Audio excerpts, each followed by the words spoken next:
that Solomon went out and he pursued everything. He pursued money, he pursued power, he pursued land, cattle, leisure. He pursued all of it. And in Ecclesiastes 12, verse 8, the conclusion he came to from those pursuits was,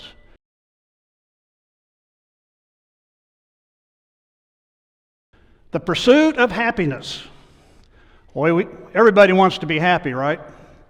You know, even our founding fathers of this great nation recognized in the Declaration of Independence that there are certain inalienable rights that all of us are endowed by the Creator with, and among those are life, liberty, and the pursuit of happiness. Everybody wants to be happy. It even shows up in our popular culture. Bobby McFerrin's song, "Don't Worry, Be Happy." I mean, now that that's in your head, that probably won't leave for a while. Pharrell Williams had a song called "Happy." Talked about how happy he was. I'm happy, happy, happy. And then there's Phil Robertson, a member of our own fellowship in Louisiana, who's very famous for his quote, "Happy, happy, happy," when people would ask how things are going and things like that. He would emphasize that he's happy. Here in the U.S., we valiantly pursue happiness. I really couldn't get good numbers for 2020 because of the pandemic and all of that. But in 2019, here in the United States, we spent $1.1 trillion on travel abroad, going on vacation, going out to see the world. We spent $56 billion on tickets to sporting events. I thought the tickets to the Rays games were high this year. $56 billion left our pockets to go to sporting events. $11 billion on movie tickets. This one kind of surprised me.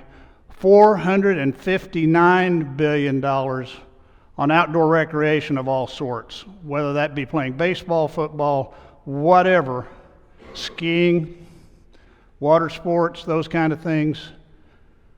$459 billion. And then lastly, $1 trillion on electronics. Yes, we love our goodies and our gadgets, and we all want to be happy. You know, I'm reminded of a commercial that the Ford Motor Company had back in the early 60s when the Ford Mustang was first introduced. And it featured a guy by the name of Walter. Now, Walter was a bookkeeper. And they showed Walter in a dingy little office where he would very diligently grind out his numbers, and then at lunch, he would take his sack lunch that contained his bologna sandwich and his chips and would walk to the park and sit there and eat them. And as he was sitting there eating them, people would pass by, men, women, they would all pass by and never notice Walter. But Ford Motor Company had a solution for Walter. It was the Ford Mustang. And they showed Walter, after he bought his new 66 Mustang Fastback GT, that suddenly, when he walked into the office, everybody noticed him. The secretaries noticed him, the boss noticed him, gave him a raise. He'd grab his lunch, and attractive women would flock him and would grab him up and take him out to lunch in restaurants. The Ford Mustang changed Walter's life. How many thousands of people do you think, like Walter, bought a Mustang and are still waiting on all of that to happen to them? Madison Avenue has created an entire industry that is focused on convincing you that their product will make you happy. And that all you've got to do is get this product or go to this event and you will be happy. But you know, mankind has pursued happiness forever. There was a man, King Solomon. Now, if you want to find a guy that would, anything you ever heard about Jeff Bezos or the Walton family or Steve Jobs or whoever the richest, wisest, smartest person you can think of. Wrap all of those together, and that was Solomon. Solomon was known as the wisest and the richest person alive at that time.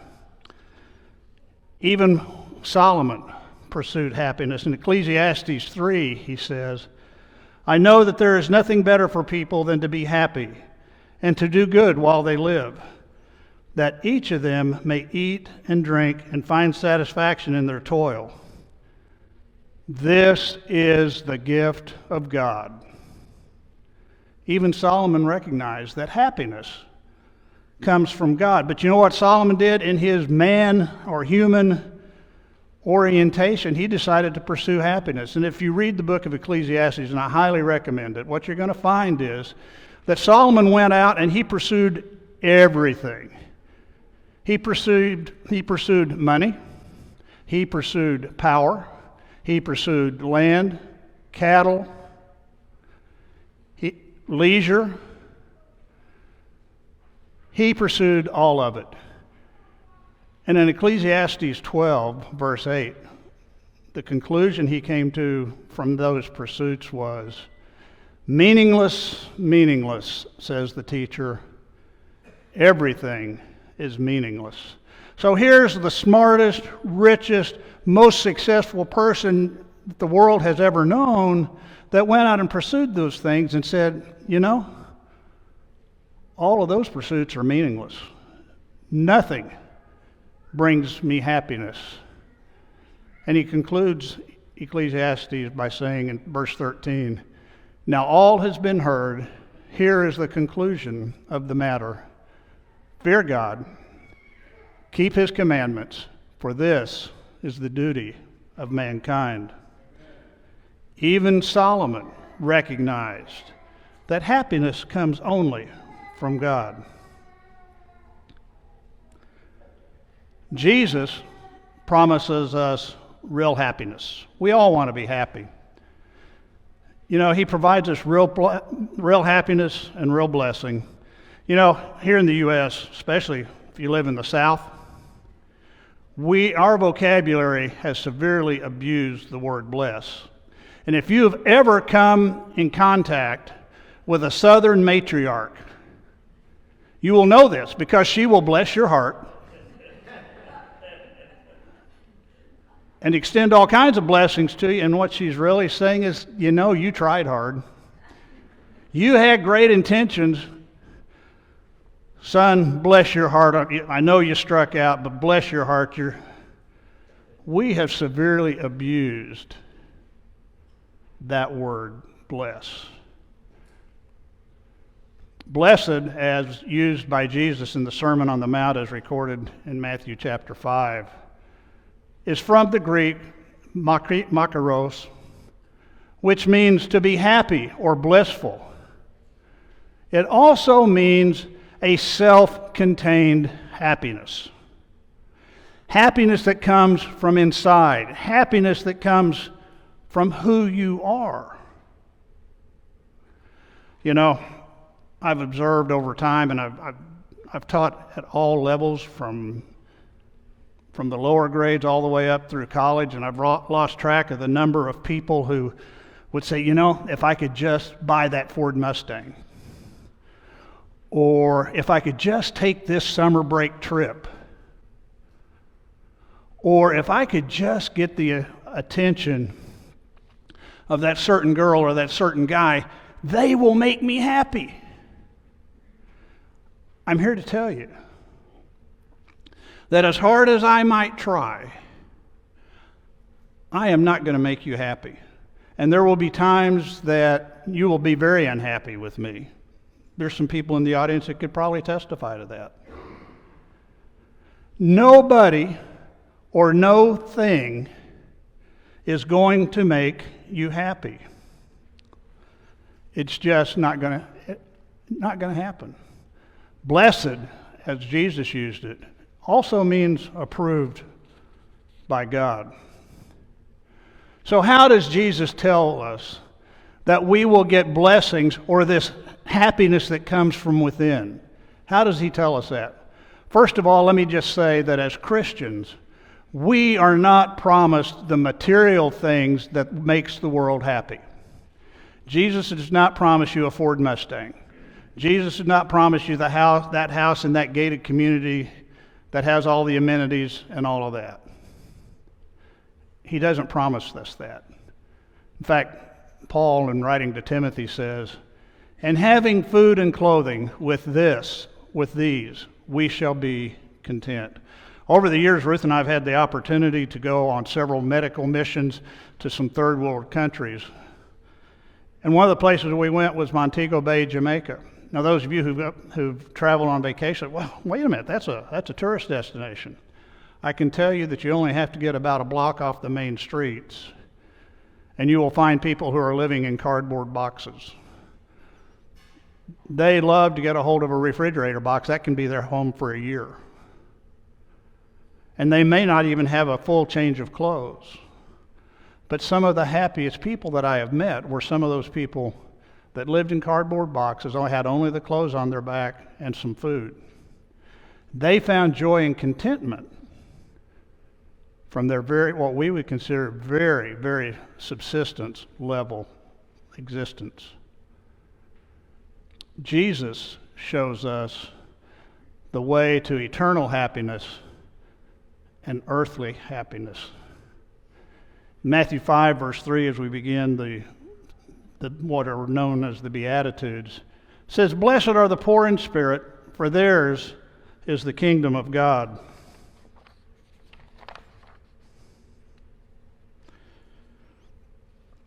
We're not talking, when we say the poor in spirit, you may be saying, no, wait a minute. So if I have a bad self-concept, if I wear sackcloth and ashes, and if I constantly beating myself up, that's what I got to do? No. When Jesus is talking about the poor in spirit, what he's talking about is not like the one talent man that we see recorded in Matthew 25, where the guy says, "And I was afraid, and I went and I hid your talent because I was afraid of you." And it's not like the cowardly spies that we see in Numbers, where they said, "We can't go into that land." No, what we're talking about is we're referring to those who are humble. And when I talk about humility, when I talk about humble, what we're talking about is realizing our insignificance compared to God. I know a number of people have said, now wait a minute, Bill. It says in Genesis that we were created in God's own image. And doesn't that make me kind of like God? I was made in His image. Well, what I will tell you is we are a very poor copy, or a very poor replica of God. In fact, the same people that would ask me about that, aren't we created in God's image? They overlooked Genesis 6:6, where God looked at mankind and saw how bad we were and regretted having ever created us. We have to, in order to be poor in spirit, as Jesus is talking about, we have to recognize our relationship to God and recognize the superiority of God and the overarching greatness and goodness of God. Matthew 5:4, "Blessed are those who mourn, for they will be comforted." This is not saying that everyone who mourns will be comforted, and not all mourning leads to comfort. Consider Judas, who sold out Jesus for 30 pieces of silver. He mourned terribly and drove himself to suicide. We're not talking about that. What we're talking about is found in 2 Corinthians 7, verses 9 and 10, where it says, "Now I rejoice, not that you were made sorry, but that your sorrow led to repentance. For you were made sorry in a godly manner, that you might suffer loss from us for nothing. For godly sorrow produces repentance, leading to salvation, not to be regretted. But the sorrow of the world produces death. So when Jesus is saying that blessed are those who mourn, for they will be comforted, we're talking about godly sorrow, recognizing our fallibility, the things that we've done wrong, the sins that we have committed against God and other people, and recognize that and have that sorrow that leads to repentance. That's the sorrow. That's the mourning that Jesus is talking about. Jesus also says, "Blessed are the meek, for they will inherit the earth." We have a misperception about what being meek is in this country. This is not the guy that kind of hides in the corner, shrinks in the corner, and doesn't want to talk to people, is afraid to talk to people, or is that 98-pound weakling that has sand kicked in his face all the time. That's not what we're talking about. Meekness is the opposite of self-absorption. To be meek, as Jesus is using it, is to not be absorbed with ourselves. It's not all about me. And I think if we took a poll here, every one of us knows somebody who is so narcissistic and self-absorbed that it's all about them. Now, that doesn't mean that we're to have a bad self-concept. That doesn't mean that we're to continually beat ourselves. What it says is we must not be preoccupied with self and extolling our own virtues and so forth. I had an uncle whose life motto was, if you don't toot your own horn, nobody's going to toot it. And let me tell you, he tooted it a lot. He was self-absorbed. I recognize that, loved him despite his faults, but he was self-absorbed. I had a business partner one time who was the same way. His life was a constant campaign to convince people how good he was and how valuable he was to you. That's not what we're talking about. We're talking about meekness is not occupied with self and has an orientation towards others, as it talks about in Philippians 2, verses 3 and 4, where it says, consider others better than yourself and look out for the interests of others. Not being self-absorbed. That's what we're talking about meek. Meekness is also a willingness to take wrong patiently. Oh, wrong way. 1 Peter 2, verses 19 and 20. For this is commendable, if because of conscience towards God, one endures grief and suffering wrongly. For what credit is it to you when you are beaten for your own faults and you take it patiently? But when you do good and suffer, you take it patiently. This is commendable before God. When we receive abuse, when we receive criticism from the world for our belief in God and for our practice of Christianity, we're to take that patiently. Now, you may say, well, wait a minute, Bill. We live in the United States. We have freedom of religion. We can worship. We don't have people sitting outside our doors ready to bust up our service here this morning. And that's true. But how many of you in the workplace, when there's an office gathering after work, and you know the behaviors are going to be exhibited, decline to go, and you know there's the whispering behind you?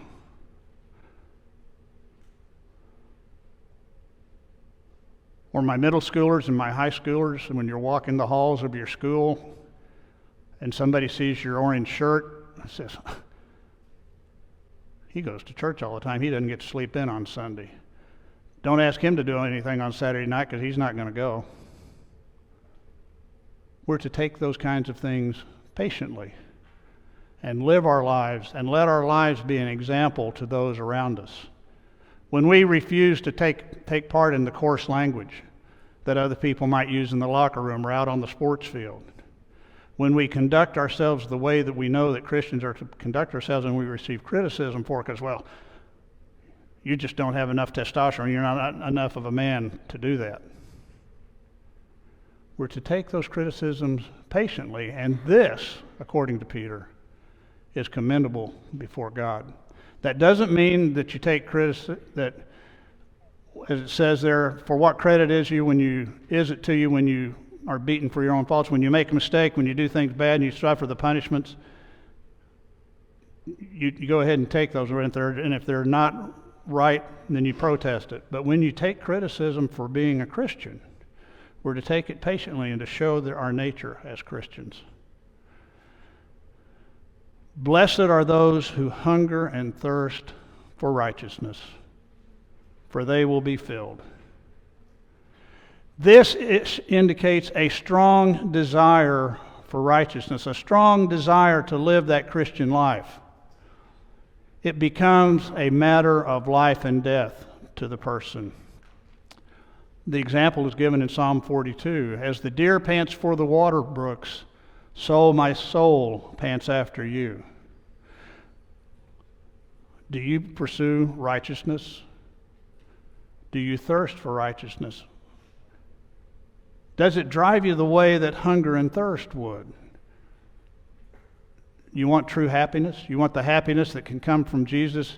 It's to pursue that righteousness, to go after that, to begin, whether that be in your studies, but also through your daily life. Blessed are the merciful, for they will be shown mercy. Here we're told to imitate God. God, in Hebrews 8, verse 12, it says, I will be merciful to their unrighteousness. For their sins and lawless deeds I will remember no more. That's what God does for you as a Christian. Their sins and their unrighteousness and their sins and their lawless deeds will be no more. God forgets it. I think one of the spiritual barometer that God uses most in evaluating us is the nature of our relationships with those around us. Are you merciful to other people? Do you show them mercy and forgiveness when they wrong you?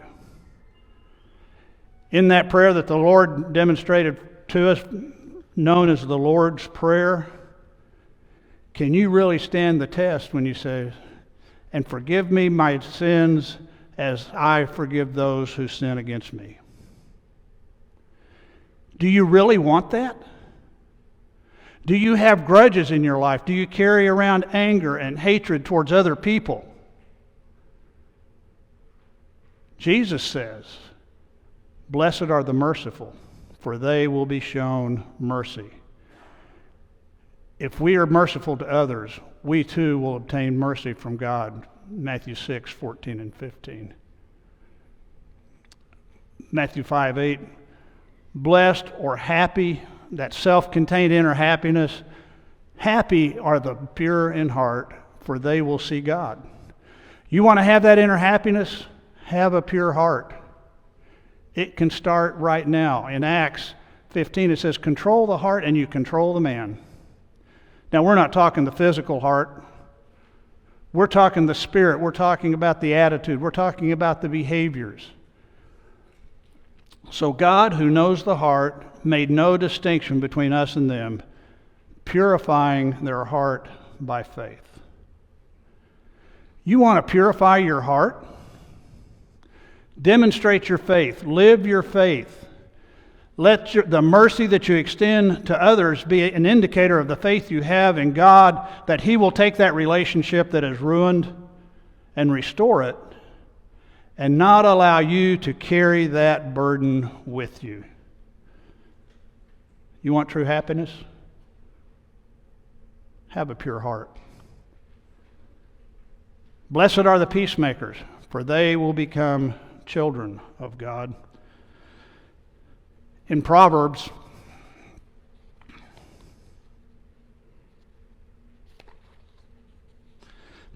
chapter 6, verses 16 through 19, we're told that there are 6 things that God hates and 7 that He abhors.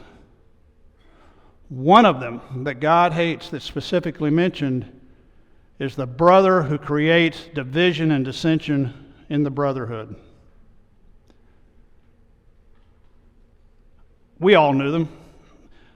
When I went to high school and junior high, and also when I taught in the public schools, there was always that one or two kids that they may not be the ones that were in there fighting, but you could guarantee that they were going to be within 10 feet of it. They were the ones that were going over during lunch or after gym and saying, you know what? Logan said this about you. Maybe Logan didn't even know about it. Or they may look at the other guy and say, Logan, I think you can take him. And try to set up that squabble, try to set up that dissension amongst the ranks. God hates that.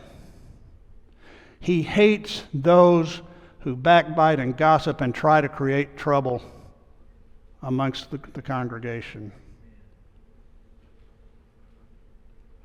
Paul goes further and says, whenever possible, as the sons of God, we must be at peace.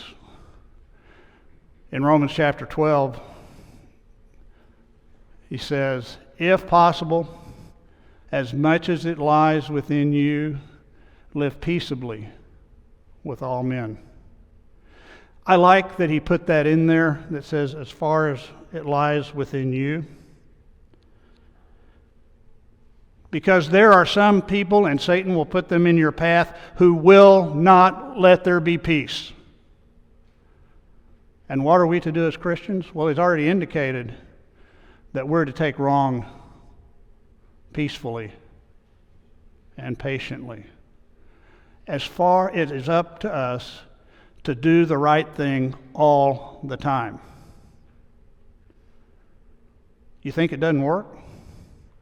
A number of years ago, in one of the commands that I had overseas, I had a couple of people in my squadron that were creating all kinds of problems for me personally and for a couple of others.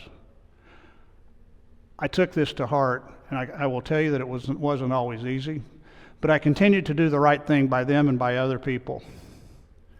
I left that assignment, had a couple of assignments later, and at one point, though, I had a phone call from the guy who had been my top enlisted aide. He said, you really made an impression on me. You went through about 3 months there where I don't know that I would have had the patience that you did. But because you had that patience, it has affected me in the way I treat other people, and it had a positive effect on the rest of the squadron because of what you did. Excuse me. It is up to us to set the standard for the world. God created us for the world, not the world for us.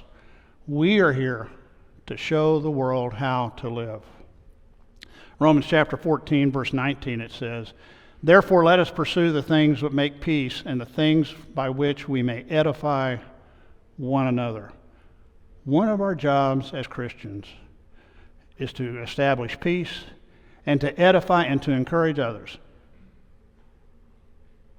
My granddaughter, sitting up here on the front row, one of the things she does, she is a cheerleader at her middle school. That's perfect training to be a Christian because we are to be cheerleaders for the world. When we go out and we make peace and we edify, do those things that edify one another, we're being cheerleaders for God. Go be a cheerleader for God. Blessed are those who are persecuted because of righteousness, for theirs is the kingdom of heaven. 1 Peter 4:16 says, yet if anyone suffers as a Christian, let him not be ashamed, but let him glorify God in the matter. We will receive those slings and arrows that the world will throw at us. There's going to be people that are going to not necessarily like what we're doing. In Romans chapter 12 and following the thing about being at peace with everybody, it also talks about because by doing so, you're heaping coals of fire on their head. What does that mean? Have you ever thought about it? What would happen if you were out in the backyard or in your patio and you've got the charcoal grill going, and what would happen if suddenly that charcoal grill dumped out right on top of you. You'd be swinging and batting things back and maybe lashing out at the source of where that pain was coming from. When we practice all of these things, we can expect to be persecuted. There's going to be people who are not living the right way who are going to see us living the right way, and either because of embarrassment or guilt or because Satan has motivated them, they're going to throw things back at us. We should not be surprised when that happens. And yet we see that if anyone suffers as a Christian, let him not be ashamed, but let him glorify God in this matter. Blessed are you, happy are you. This internal happiness comes when people insult you and persecute you and falsely say all kinds of evil against you because of me. We've all heard it. Yeah, he's a Christian, but you know about those Christians, right? You can look on TV and you can see all the bad things that various, and whether it happens to be a Catholic priest or a Baptist minister or somebody from our own fellowship, we all get painted with that same brush. People will look at that and say, hey, they're a Christian, there's bad things that go on over there. They may call you a Bible thumper. They may call you all kinds of things, but you know what? That's okay. Because we should take that and be blessed by that and know that we are doing the right thing and know that ultimately they will come around. They will remember that. Rejoice and be glad, because great is your reward in heaven. For in the same way they persecuted the prophets who were before you. This is nothing new. These are the things that will come about. But we should rejoice in that because, we are sent here as a peculiar people to do the things that God has us to do. We are to set the standards. We are to show the rest of the world how to live. So what does this life look like? Well, Paul kind of sums it up for the Thessalonians in 1 Thessalonians Chapter 4. Beginning in verse 9, he says, "Now about your love for one another, we do not need to write to you, for you yourselves have been taught by God to love each other. And in fact, you do love all of God's family throughout Macedonia. Yet we urge you, brothers and sisters, to do so more and more." You see, the Thessalonians, Paul recognized that the Thessalonians had love for one another, and it was evident not only in Thessalonica, but through all of Macedonia, which is in that area that we now know as Greece. All along the Aegean Sea, the Philippians, the Bereans, all of those. Everybody knows. It's very evident to us that you love one another.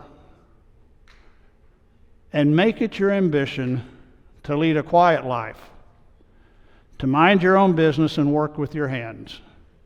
Now, why would God say that? Why would he say to live a quiet life? Aren't we to be bold for Jesus? Yes, we are. But living a quiet life, as it's talking about here, is don't stir up division. Don't go out and cause trouble. In fact, it says, mind your own business. You know what? If we mind our own business, gossip goes down to zero. We're to mind our own business. It says work with our hands, and at the time that was the primary way that people worked, but it says dedicate yourself to your work. Do those things so that your daily life, let's say that again, so that your daily life may win the respect of outsiders, and so that you will not be dependent on anybody. See, this is all about how we live our daily life. The Beatitudes that Jesus has talked about all this time refers to how we should live our lives, the things that we should do, and how we can win the respect of each other. Jesus was no common man. Just as the Son of Man came not to be served, but to serve, and to give his life as a ransom for many. Jesus didn't come to be served. He resisted any time somebody talked about him becoming that earthly ruler that the Jews were looking for. Every time Satan tried to exalt him and give him control and dominion. We all remember the challenges as he fasted in the desert. But Jesus always knew that his job was to serve, not to be served. And so it is with us. Jesus came to show us how we should live our lives today. The Beatitudes, if you're wanting a list of how you're to live your life, there you have it. Live that quiet life. Don't create dissension. Follow all of the things that we've talked about here, and you will have that internal happiness that comes from within, that happiness, that joy, and the contentment that we find in ourselves, and we don't have to depend on the Ford Motor Company to give us that Mustang and try to pursue happiness, because we know that's going to go nowhere. How about you? Are you happy?